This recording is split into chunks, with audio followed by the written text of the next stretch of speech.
Tatlong bagay kapag lagi kang ini-issue ng mga tao sa paligid mo. Una, panatilihing kalmado.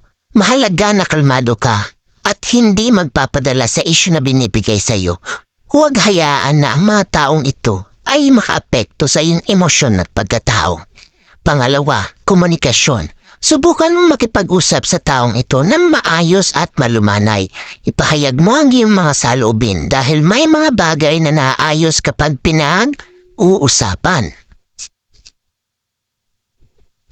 Pangatlo, hanggat maaari ay iwasan mo na lang.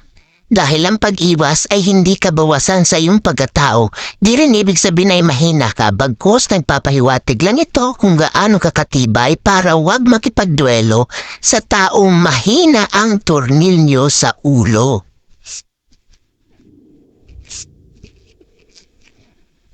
Tandaan na hindi mo kontrolado ang pag-uugali ng ibang tao, ngunit may kontrol ka sa iyong sarili at kung paano mo harapin ang mga isyu na binibigay sa iyo.